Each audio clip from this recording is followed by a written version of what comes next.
Welcome back to Bros in a Landfill. Just think of us as a podcast-flavored LaCroix. Your hosts for today are Tar, the... Hi! Okay. I'm strawberry-flavored. We're not even gonna have anything. I was gonna say Tar the Lollipop, so I guess it works out. And I'm DSY, the sucker. Get it? Hey! Okay. Wait, you were calling yourself the sucker. Yes. Try Okay. couldn't make it today because of unexpected problems, which is just the theme of today. He's having mic problems, because technology is great. Are you all out there enjoying Smash Ultimate? I hope. Probably. Maybe. I mean, it releases on time of upload. How many of our viewers do you think have a Nintendo Switch? One. You. Oh, ooh. Do you now? Tar, Yes, I do. Listen to me, Tar. You need to go out right now and buy the hot best new game on the Nintendo Switch. It's called Disgaea 5. Disgaea 5. The joke is that you know what? Actually, it's a lot. You don't like Disgaea, do you? No, I like the series, although I think it has kind of devolved. Disgaea I is don't know what Disgaea even is. Oh, boys, let's talk about that. Topic time. Yay! Yay! We figured it out! You don't need to tell them that. Anyways. Okay. So... Welcome to Tar and Dizzy Chillcast! God, how It's cold in here. It's very cold. It's wintertime in the landfill. I can't think of any joke for Netflix, so I'm just gonna say the word Netflix so that you can make your own joke about it. Anyways... I'll just start talking about Disgaea. However the fuck you pronounce that. What? Well, I don't know how it's pronounced because Disgaea is I call it Disgaea. So, I don't know. Funny enough, I just realized there's like 5, technically 7 games in the series. Technically more, actually. And they never actually say the title of the name in the games. So it's Disgaea, right? Yeah, so I say it Disgaea. It's supposed to be Disgaea, but whatever. They're these fun kind of... Well, I mean, I like them anyways. They're these fun kind of silly games, usually about, like... They're always games where, like, it starts out with, like, ridiculously low stakes, and then always ends with, like, the fate of the world is at stake and stuff. Just the world? Well, the fate of, like, all reality, I guess. Or sometimes the world. There we go, that's better.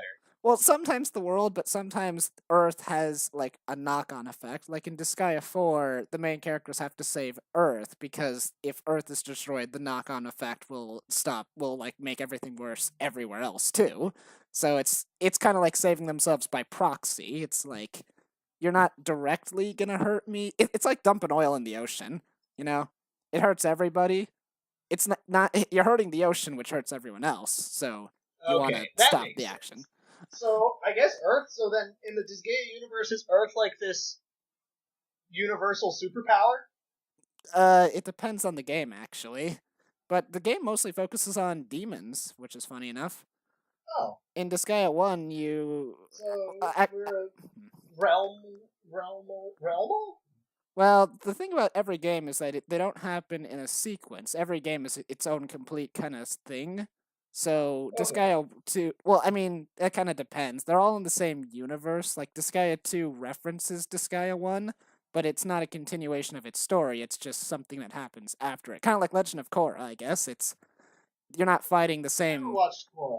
Well, basically, the Avatar The Last Airbender is, you have the main character, Aang, he makes his friends, he explores this world, he fights this evil guy.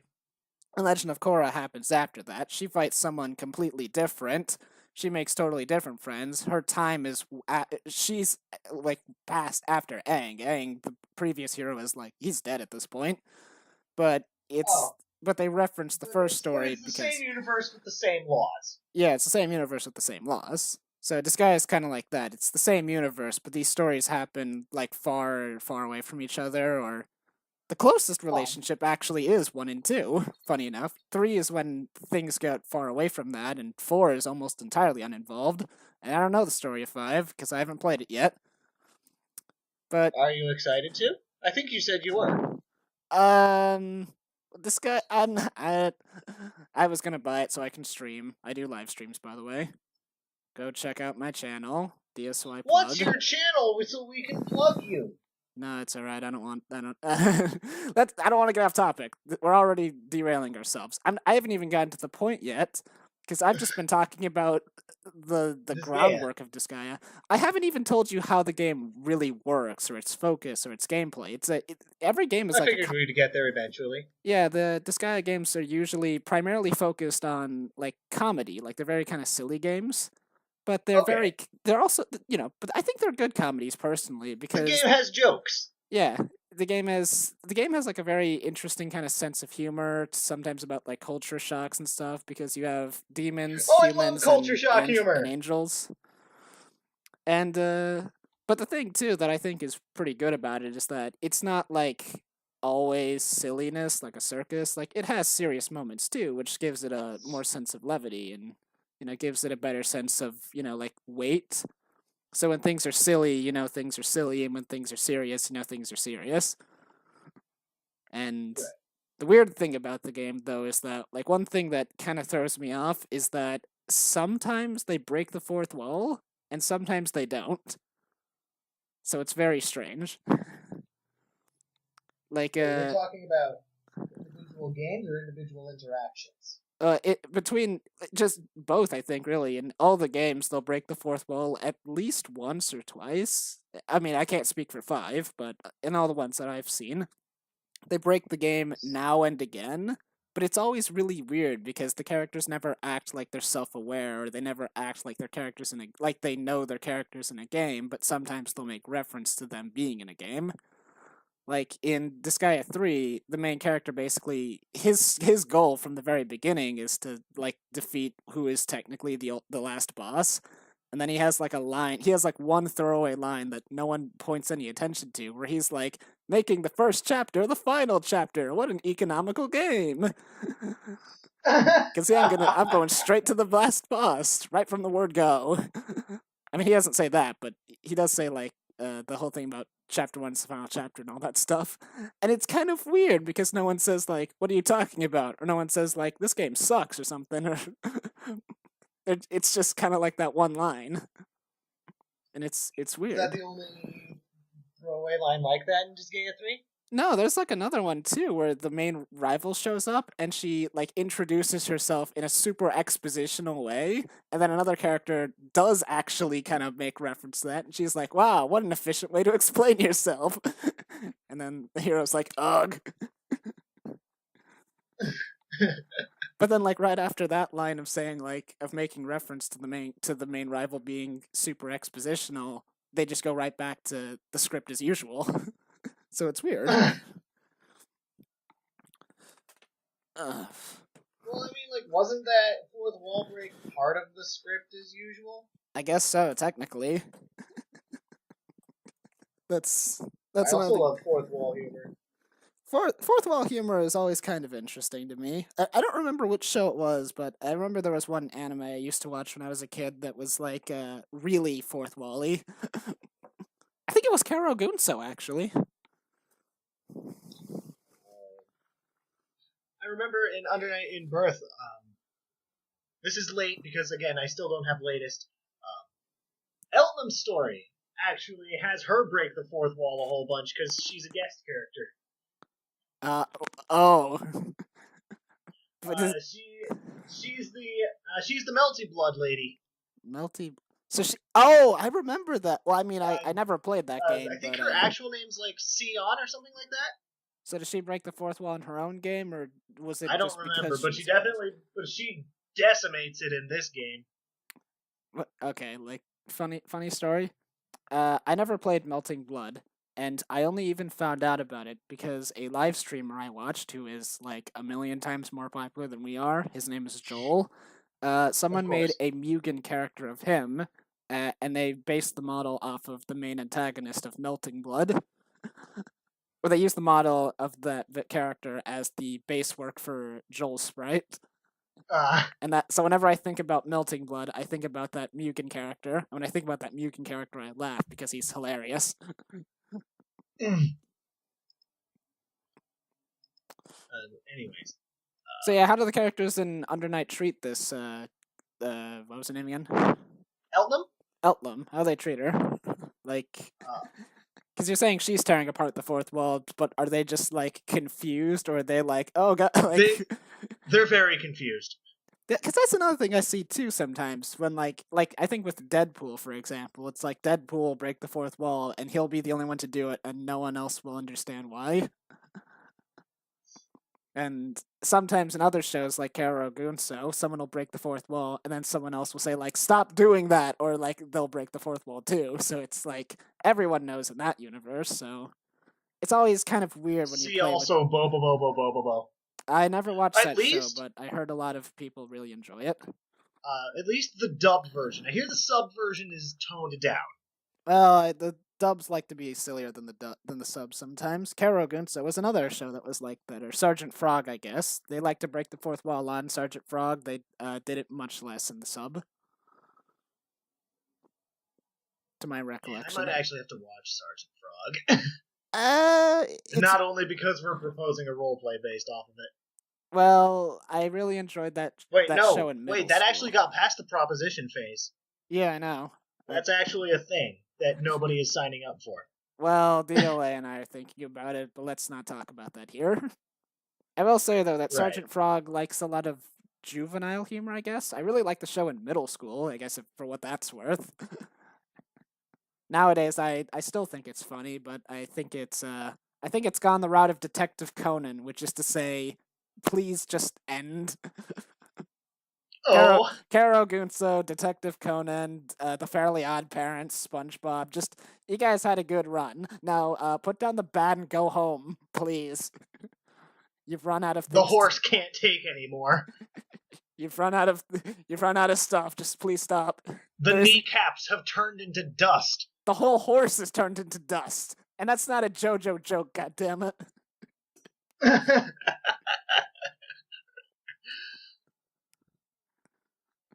Wait, no. Wait, what's Bites the Dust do? No, I was talking about Whole Horse, the JoJo character who has a gun. Wait, oh! I thought you were going down the route of Bites the Dust. No. Anyways, Disgaea... I was going to say Bites the Dust has already touched that horse, but that's not the right stand. Well, no, it's Killer Queen that...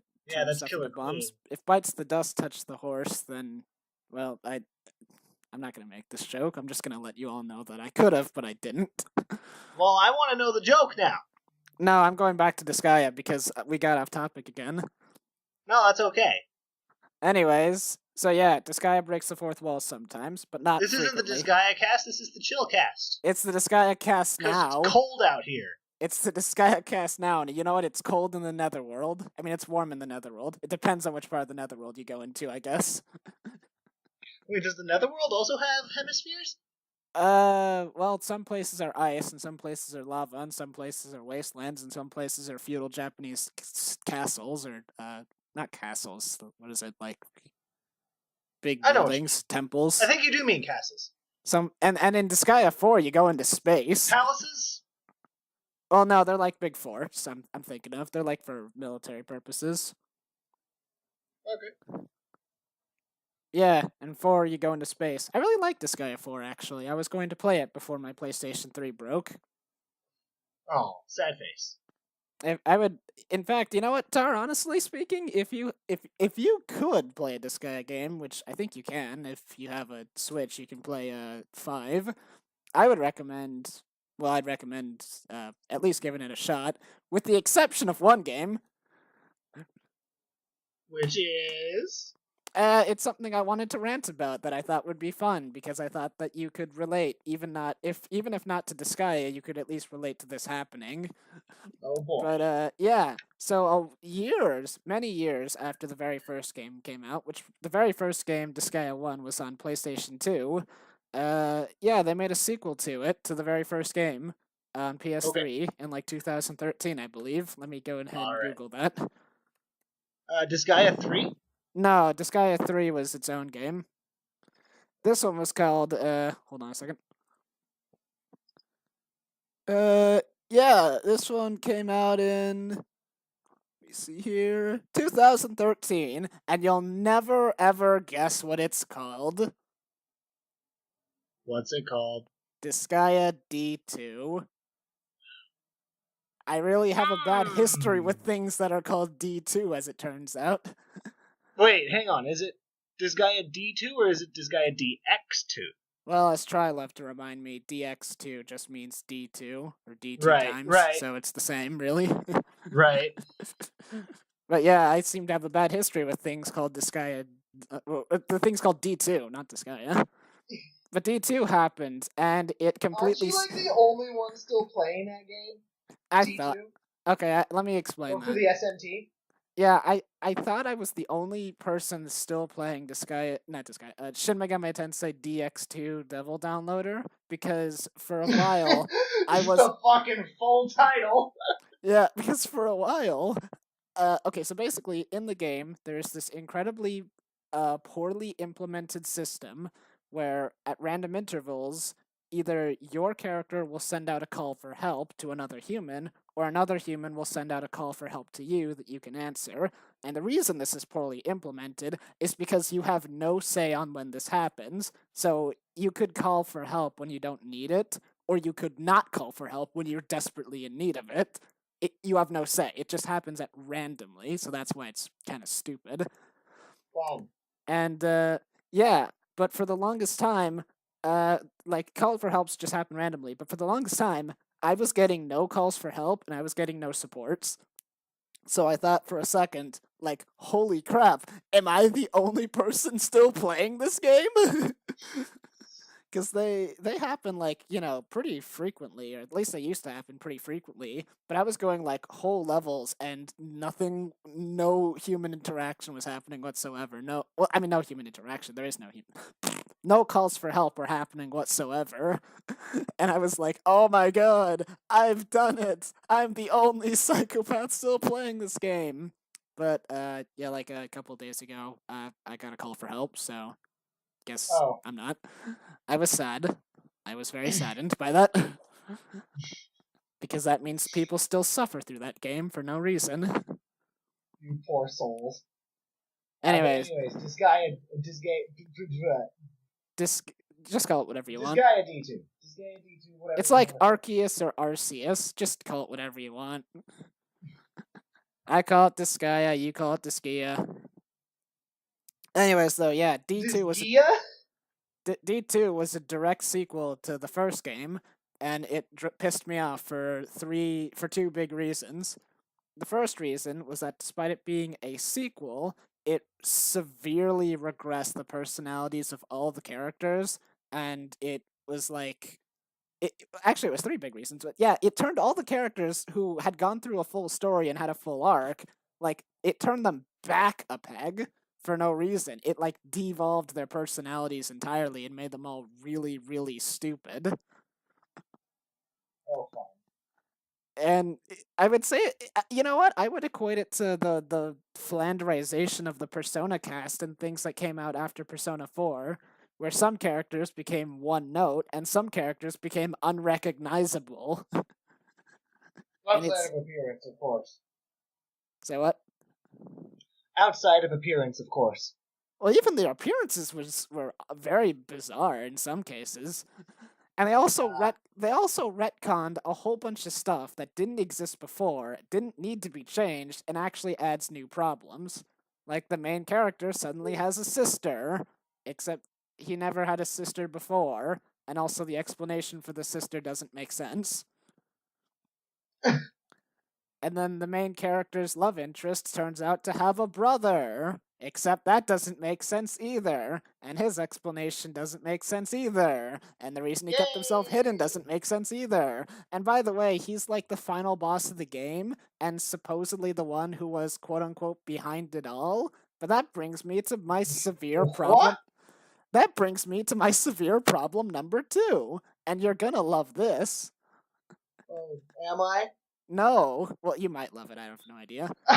But the main character or the main character's love interest's brother, who I referred to as the brother because I actually can't remember his name. But yeah, that's the thing too. He was supposedly the one who was behind everything and the main villain of the game and the final boss and stuff. Just call him Brad. Brad, I guess I'll call him Brad.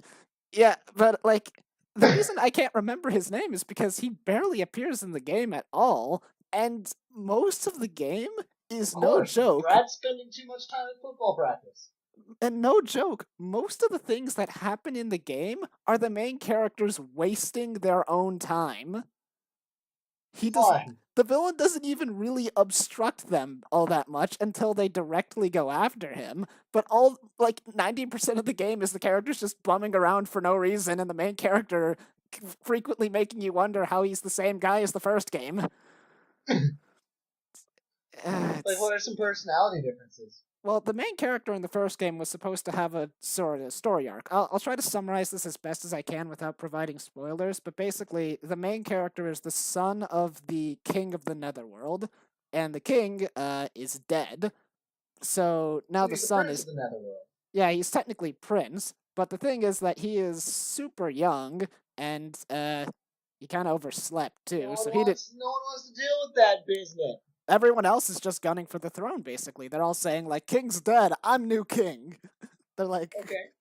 So everyone just wants to be king, and everyone kind of doesn't care about royalty and blood and stuff because, well, they're like, you know, main They're characters. starting to catch on that maybe royal blood is maybe an actual thing? Well, no, they just don't care because they're like, because to them it's like the mightiest are the ones in charge. Anyways, though, I'm getting off topic. The main character, though, Prince Laharl, his name is Laharl. Basically, he starts the game, and how his story pretty much works is, as you would probably imagine, him being like a spoiled prince. He's a huge brat who just lost his kingdom, pretty much. So he kind of has to like He's basically on the quest to get his way back up. Yeah, he's got to climb his way back up. It starts out with him being like super selfish and everything, and just kind of demanding everything, and kind of learning that he has to sort of fight for what he wants and stuff now, and that he has to actually do things. And he's kind of learning more. It's a funny game. Yeah, it is a funny game. It's a very silly kind of game. It's a serious kind of plot line, but it's a very funny game. Oh. But like, yeah, throughout the story too, he has like his I guess is what can best be described as his loyal servant or his vassal, I suppose. And then he eventually ends up teaming up with an angel too, for a reason I can't completely remember. Her name was Flan. And then also the vassal character was Etna. And eventually there's a bunch of humans that show up too. And the thing is that no one except for they're after me. No one except for the demons even knows that the king is dead. So the angel came down to kill the demon king, but he's gone. He's already dead. And then the humans come down to kill the demon king, but he's already dead. And a lot of wackiness ensues, and eventually they all decide to become friends because they figure if they can if they can A, get on the kid's good side, and B, put him back into power, then they could potentially have peaceful relationships. Makes sense. But then the shit hits the fan in like the biggest way possible, where the heroes technically win, and like Laharl takes back over the Netherworld. But then all of a sudden, the humans invade the Netherworld, and your human partner, he's even like calls up his bosses and says like, guys, what's going on?" And they're like, "Yeah, negotiations broken down. We're just gonna take over the entire Netherworld." And it's like, what? So then you have to go from the Netherworld to the human world to beat up their generals and all this stuff, and then you have to. I'm assuming it's a curb stop. No, kind of, yeah. And it's kind of weird because the story of Laharl taking back his throne is kind of like the beginning of his arc. The part where he's fighting the humans is kind of shows the result of his arc, where he's like, before he was like really spoiled and like, a huge brat. And then there's like this really powerful moment, I guess, where he like destroys all of the human fleets. But then you find out afterwards that he like sent the severe warnings to them to like evacuate their ships. So he really just blew up a whole bunch of empty ships. And he didn't kill anybody. Oh. And he's like, I don't need to slaughter them to send a message. And then one of the other characters is like, "Oh, you are being nice." And he's like, "No, I just don't want to clean up the mess, obviously." Duh. So he's Tsundere Laharl. yeah, he's super tsundere. He doesn't want to admit that he cares, but he does, and that's part of that's part of his charm too. Anyways, though, the end of his I arc. never got the appeal to the Tsundere archetype. I guess I like it when he's not tsundere about a person, but he's more of like, because he's the king of the netherworld now, so he's like, I gotta keep up appearances, I can't be like, bleeding heart. But anyways, though, the end of his arc happens when, as you can probably imagine, the main characters have to storm, Haven or Celestia because they're demons. So it always ends with demons fighting angels, and something really powerful happens at the end of the game. That again, like I said, the game knows how to balance seriousness and comedy, and at the end of the game too, they make it like very clear: this is not funny. This is serious. And something happens that I won't go into too much detail into that pretty much shows like the end of that pretty much shows how Laharl has really changed from the beginning of the story to the end of the story. Yeah. Anyways, I went off topic a little too much. Kind of like Conquer. I went a little too much off topic there, but basically, in D2, Laharl's just a brat again. Oh, fun. And that's why it's very frustrating. And not only is he a brat, but he's horribly incompetent in like every way. Like apparently he lost all of his power, not because he was poisoned or something, but because he just didn't exercise and just it just went into a slump, and that was it. And it's like, really? Yeah, this guy beat the human world and Celestia, and you just like got lazy. Well, I mean, like, he's king now. Yeah, but he's the king of he's a land proper king now. He just sits on a throne all day. He's king of a land that's ruled by strength and power and fighting. Anyways, though, yeah, and also his sister doesn't. The explanation of his sister doesn't make sense either. And again, too, like everyone in the story is stupid. And another thing too that drives me crazy is that for a lot of the game, Laharl is trying to fight to get back his throne that he lost because I guess the demons that he rules don't respect him anymore because ever since he saved the netherworld, because he hasn't done anything. in a kingdom that's ruled by fighting. Yeah, that's like what I'm saying. He wouldn't have done that. He shouldn't have done that. His whole story was him climbing his way to the top. He fucking did. Yeah, and he huffed a lot of paint while he was sitting on that throne too, because he starts making really stupid decisions throughout the entire game, like wasting his own time, chasing a bunch of people who have nothing to do with anything, while his entire world is being destroyed by flowers. No joke, flowers. The main antagonist of the story is using flowers to destroy the world. And everyone is just too stupid to not even try to do something about it. No one would expect it.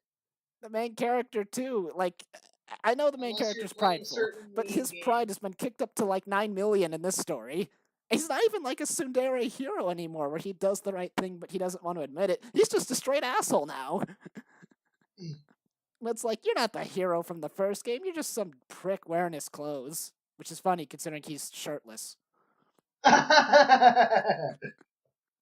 Yeah, so that's how I'm not going to go into the rest of the characters, because some of them are just boring now, and one of them has gone from a ditz to a complete imbecile, which is very frustrating.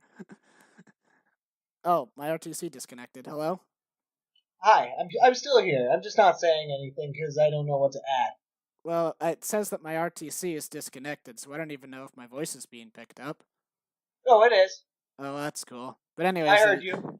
Yeah, one of the characters in the first game, the angel, who was named Flan, she wasn't stupid, she was uninformed and ignorant, so that came across pretty well in the story. Like, she kind of didn't know what she was doing, and she was super inexperienced. But then in D2, she's just stupid. She's Patrick Star level stupid. She's drowning in a pool of her own drool. Oh! And it's frustrating as hell. Like, literally?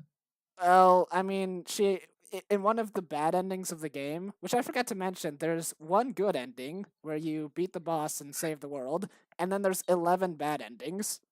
Oh, fun! Yeah, and they're all basically ostensibly the same, which is the main character loses because of incompetence. Like that's literally what it says. It's like the main character, like the ending shames you. Lahara was too weak and stupid to save the world, and it's like, ugh. But like, yeah, one of the endings, Flan accidentally destroys the world, and it's like, yeah, she was, a little bit on this. She was a little bit on the dense side, but she wasn't this dumb. I guess it's like your Aya character, for example. She's a little, like she's a little stale. She's not stale. She's a little, what's what I'm looking for? Stoic. Stoic.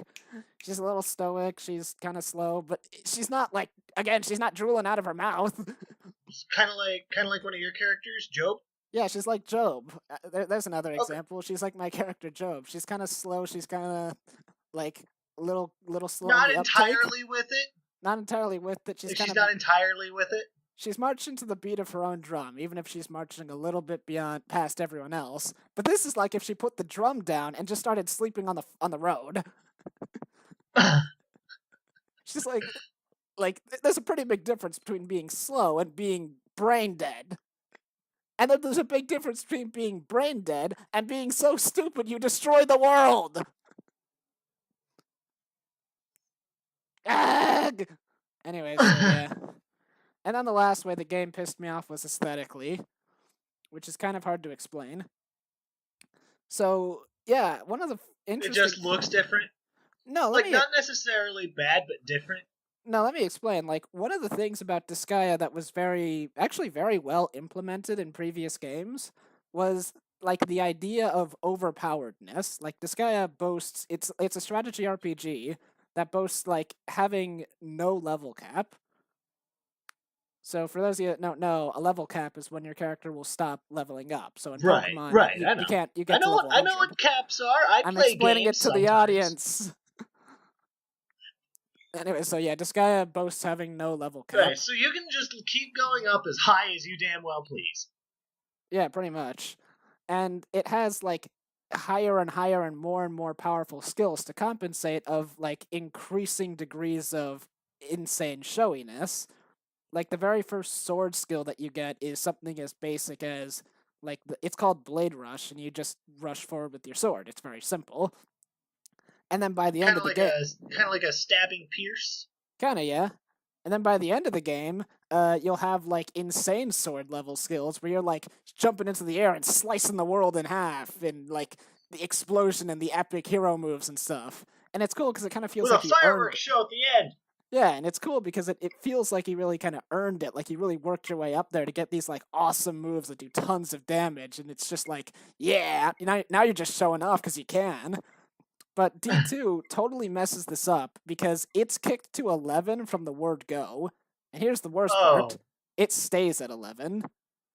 So you start, like, the game with, like super ridiculously, like, with super ridiculously complex attacks that are like really showy, and by the end of the games the stakes haven't been kicked up because they're already at 11, so you're doing basically equally as showy attacks by the end of the game, and you just eventually want to turn off the animations because you're just sick of seeing it.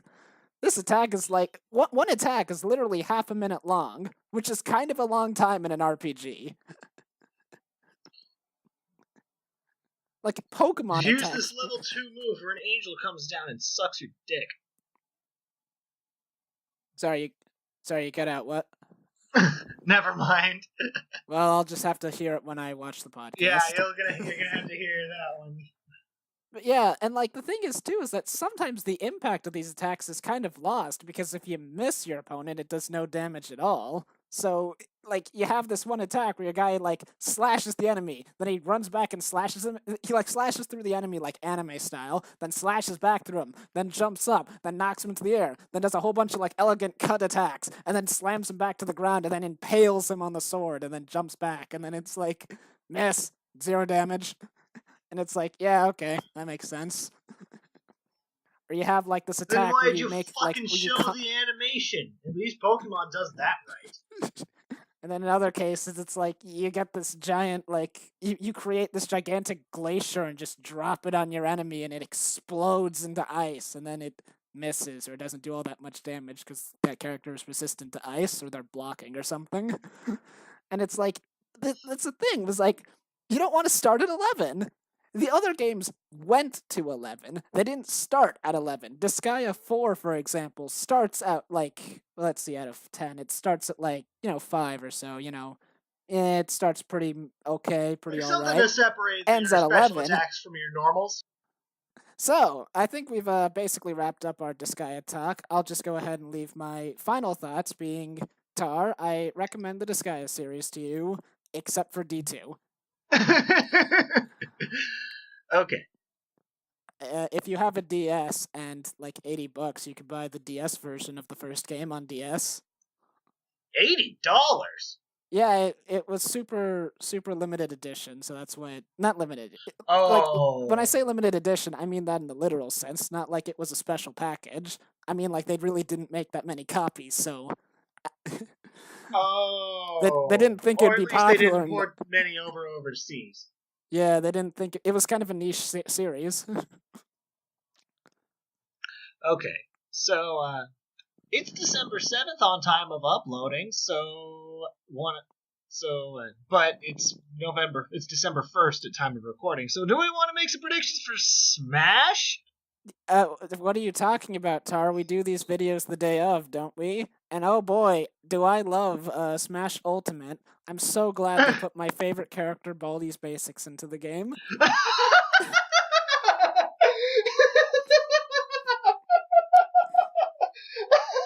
He was implemented perfectly.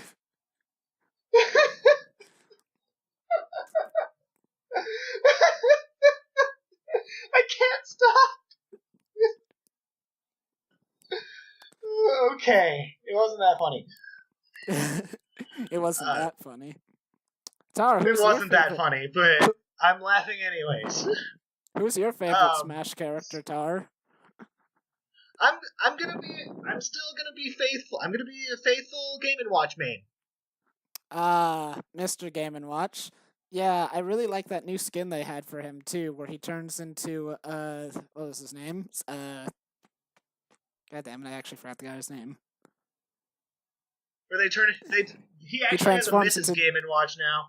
He transforms into Ryan Reynolds so he can play Detective Pikachu. I mean, why not? No, that's just a Pichu skin. Take that, Ryan Reynolds fans. Wait, I get it now. You were doing a funny. The point is, anyways, let's get off this topic quick before I get shot down. Okay, sure. No, I mean the topic of Ryan Reynolds. Let's keep talking about Smash if you want.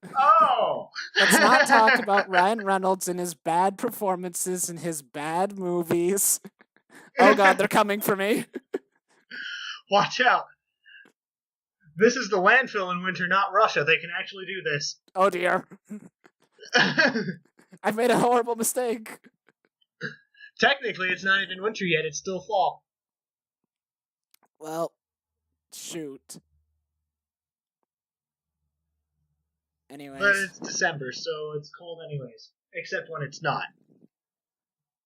Well, actually, yeah. Are we gonna talk about Smash for real? I'm thinking. Like we can, I guess. Smash predictions. I mean, what's there really to predict? The game is finished. It just needs to be released. Right. I will say this though, big warning to our audience. Don't look up too much stuff about it on YouTube because some assholes are posting a bunch of spoilers all over the place, so you've been warned. At least what are we hoping for? Like, in terms of buffs, nerfs, Final Smash. Well, actually, no, because Final Smash changes have all been leaked. Oh, yeah. By Nintendo? Yeah, pretty sure. Or at least a significant portion of them. Someone made an entire hour-long video where they went over all the custom colors for every single character. And I was like... Was that in Smash 4 or Smash Ultimate? Smash Ultimate. And I was super confused about that for two reasons. First reason, why not just buy the game and see it then? Second reason, like, are the people that desperate to know? Like, it's custom outfit. It's custom colors. I mean, in Smash 4, they had some custom outfits, I guess, like Mario with his American suit on. But it's Yeah. like a. I don't. USA. USA. I don't know. It's just kind of weird to me. And the video was like an hour The long, fucking and it's. Shulk in his boxers. Well, I mean, that was funny at least. But I'm like, I don't know. Would you watch an hour-long video of just someone flipping through custom colors for characters? Would you listen to an hour of two dudes rambling about Disgaea and Smash? I do frequently. It's how I spend my Sundays.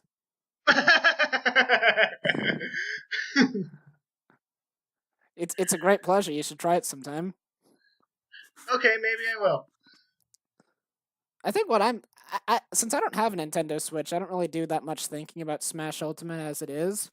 Although I guess I am curious to think about the 4 unannounced DLC characters that are possibly not even planned yet. Let's see here. Well, who is there to hope for? Well, I have both hopes for and against, honestly, which is funny enough. Okay, who's on your wish list? Well, hold on a sec. I got a thing in my nose. Oh no! Oh no! Ah! Why are you screaming? It's not like I could sneeze on you. Right, I'm just trying to. I'll go ahead and get my Smash stuff out of the way, since I don't think I'll be here for if you guys talk about a full-on Smash cast. But yeah, as a big fan of Shin Megami Tensei and Atlas games, I have both a hope and a dread. Okay. My what I think personally, as a big Atlas fan of Shin Megami Tensei games, I think the character, if they were to put a Shin Megami Tensei character into Smash, I think the best bet would be the company's mascot, Jack Frost. And let me go ahead and get you a Google image of him. So I think I know what Jack Frost looks like. Oh, what? Oh, dear, I spelled the name wrong. Go ahead and do that anyways. Oh, dear. Who else are you hoping for? Well, that was it, really. But I was going to say, I think Jack Frost would be a very good character to pick from because, like, he's a demon, he can fight, but he has a very, like cute and cuddly kind of look, so he would fit right into a kid's game just fine. He would fit right into the Pikachu, Kirby, Jigglypuff aesthetic. Yeah, he'd work perfectly for that. He's also not very detailed, so I imagine he'd be very easy to animate. And with his ice powers, there's a lot of easy stuff to work with for smashes, special moves, and his final smash. It would be like the easiest thing ever because there's a whole list of things you could choose from, or even make your own.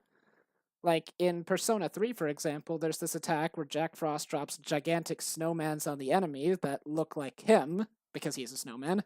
So that would be a pretty good, easy final smash. There's another character called King Frost, who is the king of the Jack Frosts. So you could summon him or turn into him. I would think the final smash would be summoning King Frost. Or like summoning a big like or maybe snowstorm. Turning into King Frost. Yeah, perhaps that too. Oh wait, no, except transformations are out of play now. Transform to do an attack, and then turn back into Jack after it's done. And there's another character too. Oh, maybe. There's another character too who is actually more well known than King Frost. He's called Black Frost. He looks like Jack Frost, but he's bigger, black, has red eyes, a purple hat, and he's like far more powerful. And he's a fan favorite. Maybe that could just be one of his custom skins. That too. Maybe that's one of his alternate colors. That could be one of his alternate colors too, very easily. And then there's actually a lot of other Jack Frosts too. In fact, there are so many alterations of Jack Frost that they could do a Mega Man style final smash where Jack Frost, like, he shoots some kind of attack, someone's hit by it, and then it goes like all the Jacks show up to do a big super attack on the enemy.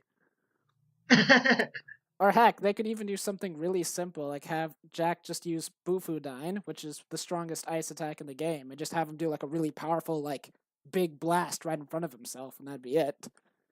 So Jack Frost, he'd be like a really easy character to implement, I imagine, and a very good character too. And then comes to my dreads. Oh boy. As an Atlas fan, one who or at least a person who considers himself a fan of Atlas, a longtime fan, and someone who at least considers himself to be pretty level-headed, I am absolutely horrified by the prospect of a Persona 5 character being put in. Or any Persona character, for that matter. You wouldn't You wouldn't take. Well, it'll probably just be one of the flanderized versions, huh? Well, that's the thing, yeah. After Persona 4 Well, Arena and everything after that, these characters haven't been who they were in a long time. So it would be very like painful for me to like see them be like put into this hyper you popular game as a shell of who they once were. you wouldn't want to see you, No, not really. Narakami? You know what the funny thing about Narakami is in Persona and all the Persona 4 Arena stuff? Like Hmm. Persona 4 Arena and all the portrayals of these characters, especially you, are portrayed in a really shonen kind of way, like shonen anime stuff. But Persona 4 was Okay, not a shonen, and that's like the reason why it's weird to it's a me. it's a slice of life, Like, kind of. yeah, it was a slice of life kind of story. The thing is, the main characters in Persona 4 didn't really like fighting all that much. They just kind of they did it because they didn't really have a choice. It was, or like they knew they had to. They didn't really get enjoyment out of it. Like characters in shonens like Ichigo and Son Goku and people like that, they fight bad guys, they fight good guys, they fight for the love of fighting, they enter big tournaments, they do all this and that. There's like this part in Persona 4 Arena in like the versus mode where Narakami says like because we're such good friends, we can fight each other. And it's like, no, that was never how their relationship was. Because their relationship was because we're such good friends, we don't fight each other. So and Narakami being in like Smash would be really, really weird. And it would also be really hard to program, I imagine, because you're having to program not just Narakami, but his persona. Well, is he gonna have his persona out all the time, or is it gonna be kind of like a? Mm, Well, either way, you you have to. you know That's who the thing. Ori is in Under Night in Birth, right? No, you have to explain. Never mind. No, just do it for the audience and for me and for the sake of your analogy and for the sake of flow. Okay. So Under Night in Birth, Ori is a character who fights using another entity, kind. So I'm trying to imagine. She's a little so certain moves that Ori Oh does dear. calls out this sort of this stand persona like Hold on a sec. entity, Hold on a sec. but I've got a phone call. as soon as the move is done, the entity goes away. Hello. So maybe Oh. use persona could be Izanagi, I think it's called. It could be a bit like that. Yeah, I guess. Sorry, you have to repeat that. I had this person knocking on my door, a phone ringing, and stuff was just hectic. Perhaps maybe Izanagi could only be out for certain attacks, kind of like how it is in BB Tag. Now that I think about it. Well, yeah, I think so that way too. That would be like the easiest way to program it. But you'd still have to be like making a whole bunch of models and then timing these models and getting the hitboxes. And then another thing is that one of the tiniest things about Persona 4 Arena Ultimax that was interesting to me was the idea of the persona break, where your persona would take damage and eventually need to be restored before you can summon it again. And it's like, would you implement that? You could. But the other thing too, I wouldn't put it past the Smash developers to do that. They probably would. It seems like a whole lot of effort to make a character who, I don't even know, probably shouldn't even be there.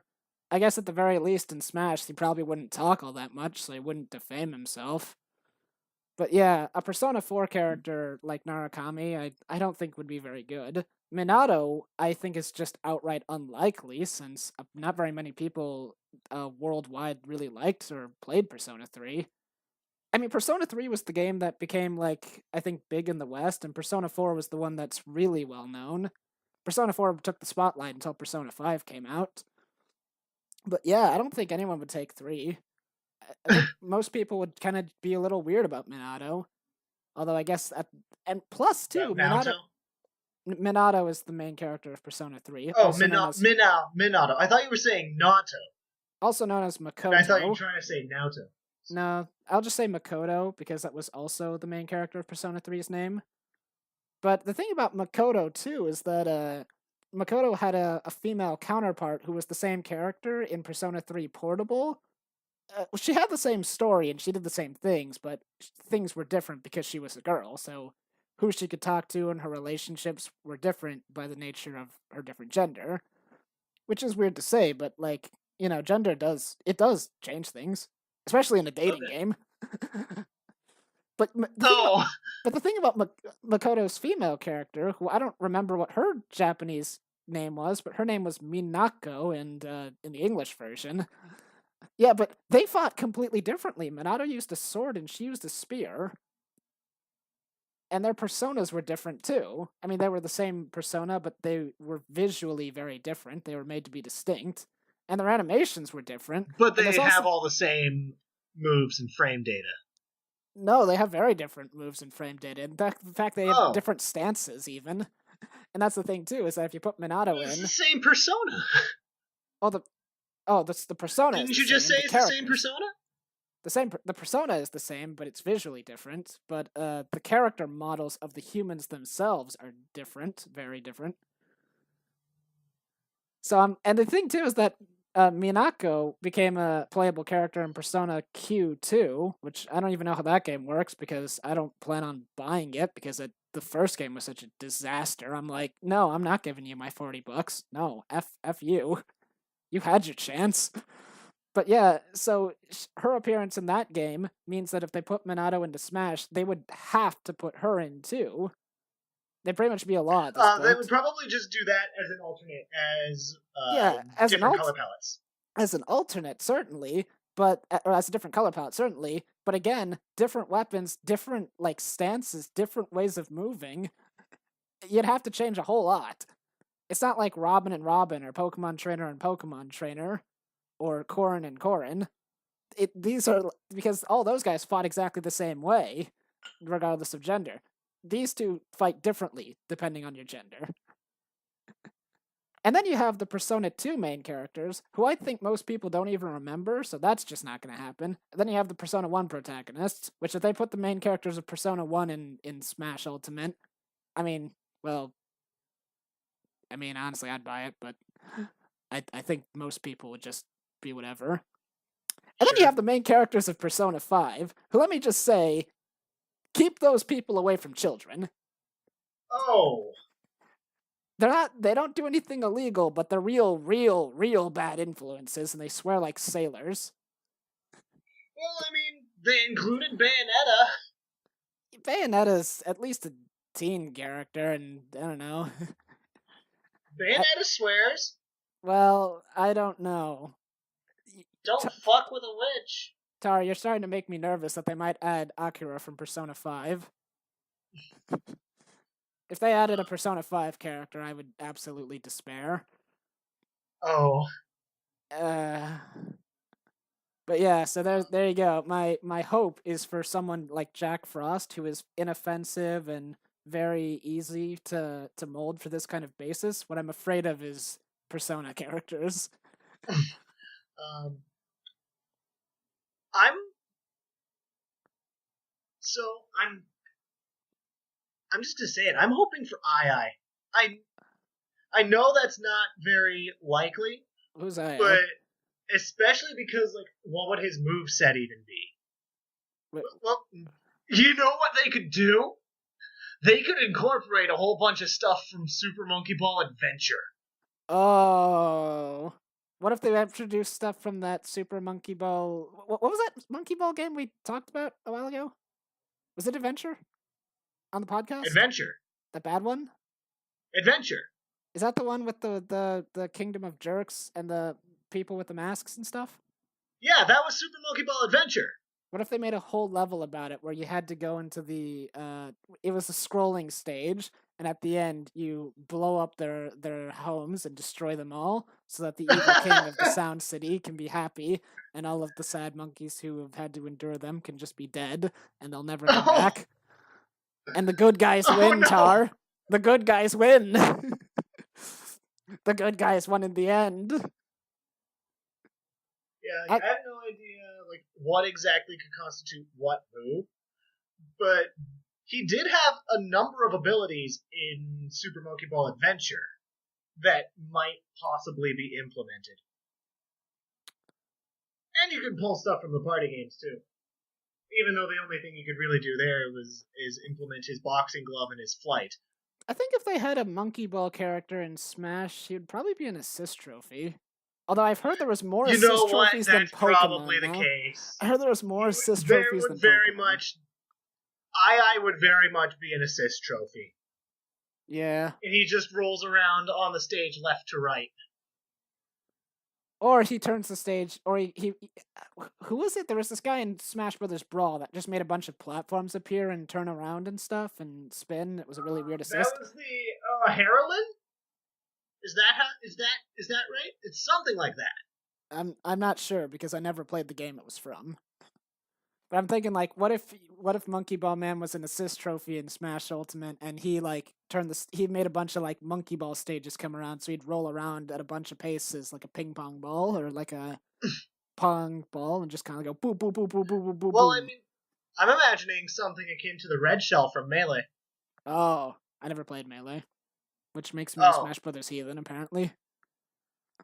Yes, heathen. Despite the fact that I hate Melee. Oh, dude, you don't want to talk to one of my friends. He's a Melee fanatic.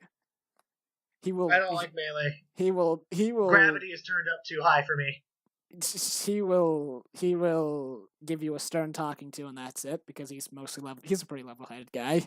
The only character I can use is Mewtwo. I played exactly 3 rounds of Melee once at a friend's house. I played Pichu every single round. Why would you do that to yourself? I thought it would be funny, and you know what? It was. Also, I got best part. I didn't get last place in every fight. Nice. I didn't win, but I didn't get last. Gosh, so. I hope Pichu doesn't retain that thing he had in Melee. Where he hurt himself whenever he did anything. Where most of his moves hurt himself. I would be very confused if they kept it in. I'm very confused why it existed in the first place. They did that so that players who are like really good at the game have someone they can use against novice players to even the playing field. Did you hear a word I just said? Yeah, but I'm trying to think of a response because that's kind of stupid. Like, not every single one of Pichu's moves hurts him, but I think all of his good moves. His smash attacks hurt him, I remember that. I know his forward smash does. I don't think his up or down smashes do. Whenever I played Pichu... Wait, no, the down smash definitely does, but I'm trying to remember what the up smash is. Whenever I played Pichu, I would just dance around the entire stage and like never attack anybody and just be focused entirely on rolling and staying alive. And eventually someone would get so weak that even I could kill them, so I'd smash them out of the ring. Or someone else would smash them out of the ring, and I'd be like, yes, I'm the third man standing. I'm dead. Oh well. I wasn't fourth. Hey, take whatever you can get. I'm also hoping for Ragna. Ragna from BlazBlue? Yeah. Well, the thing is, when I think about like potential Smash characters, I think what games are on the Nintendo Switch system, because those are people that already have a connection to Nintendo. And like Sonic, I guess Atlas is owned by Sega now, and Sonic is in Smash. And I was told they were making Shin Megami Tensei 5 for Switch. So that's why I'm worried at the prospect of a Atlas character getting on, but also hopeful of the idea of it being someone, good. But I guess with Ragna, I'm thinking I don't think that's too likely though, because I don't think Ragna or Hyde are very likely, but I'm hoping they make it in at least one, despite the fact that their movesets are going to be about exactly the same. Well, Tar, if even if they don't make it into the official game, modders will put them in. Have you seen as skins? Have you unless seen unless we've gotten so good we actually can make custom characters with their own frame data, movesets, etc. Well, I mean, I think someone probably could, but it's just the amount of work that would go into, and they'd probably get a DDoS doing that. So probably. I mean, a cease and desist. What's a DDoS? What did I just say? Excuse me, viewers. I'm throwing around phrases I don't understand again. DSY just has this big book of phrases that he likes to pull from, despite like just regardless of whether or not they make sense or not. But like, yeah, have you seen any of those, by the way? The insane like Smash hacks, like of Wii U or Brawl, where they just added like 1,000,000 characters.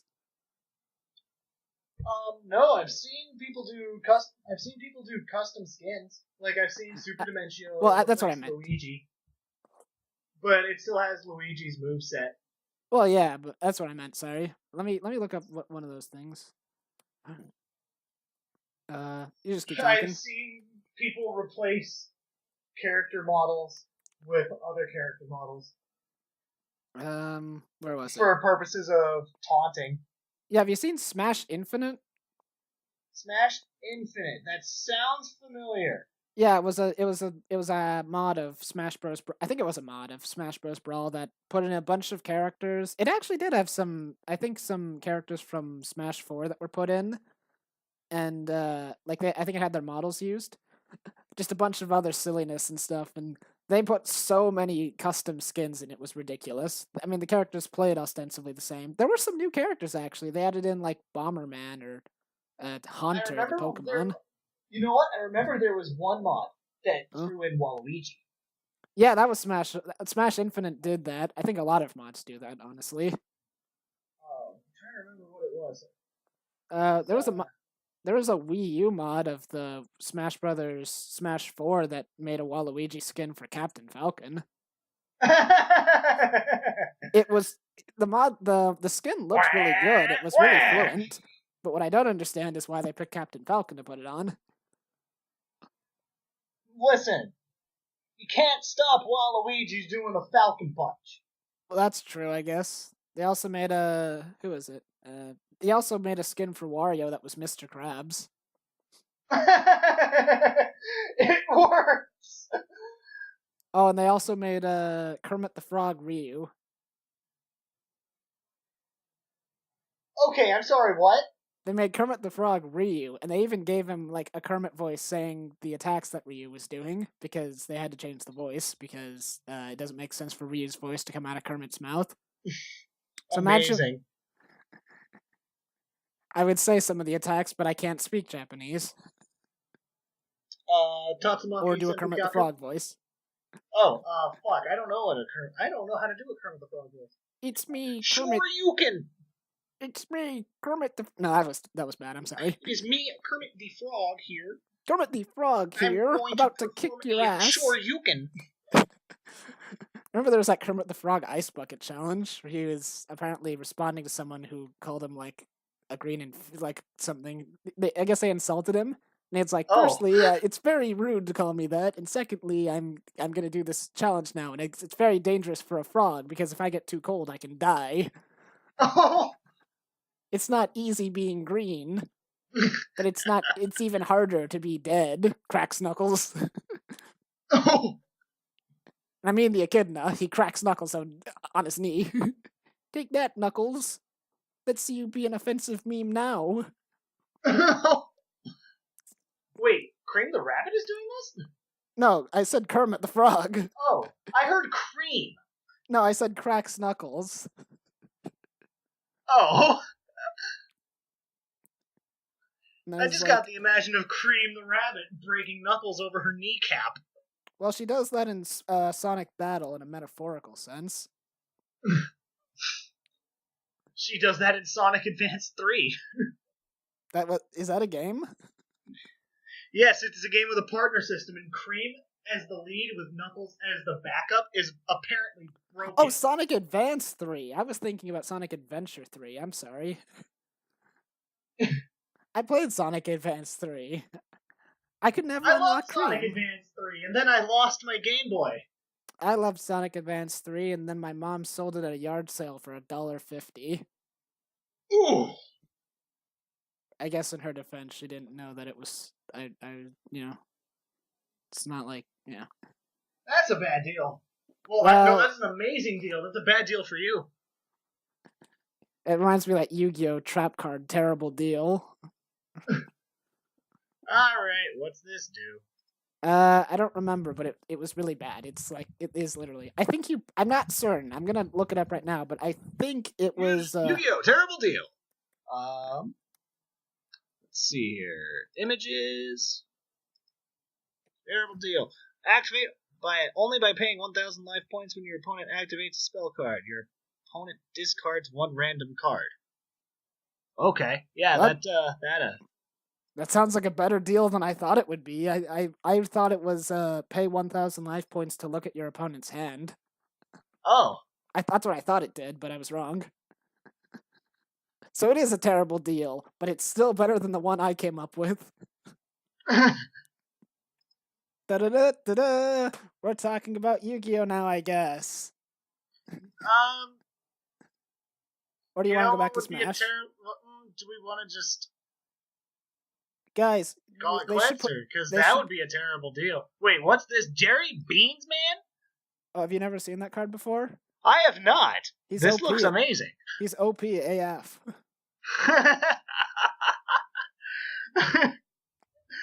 3 stars, 1,700 attack points. I'll take it.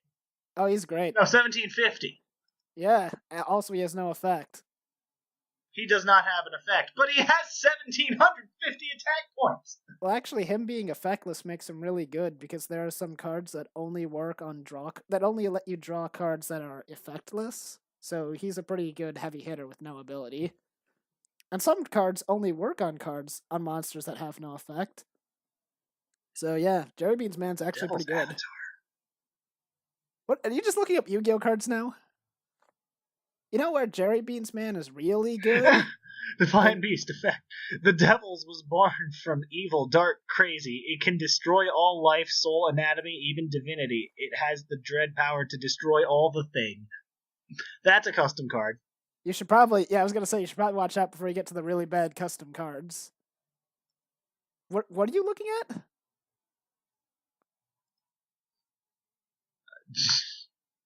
Hold on, how far down are you?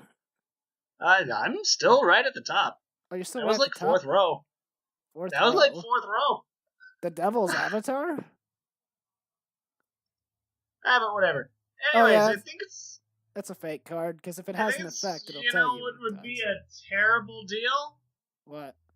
If we ended the cast right now, like we are, this has been Bros in the Landfill signing off. Okay, bye, I guess.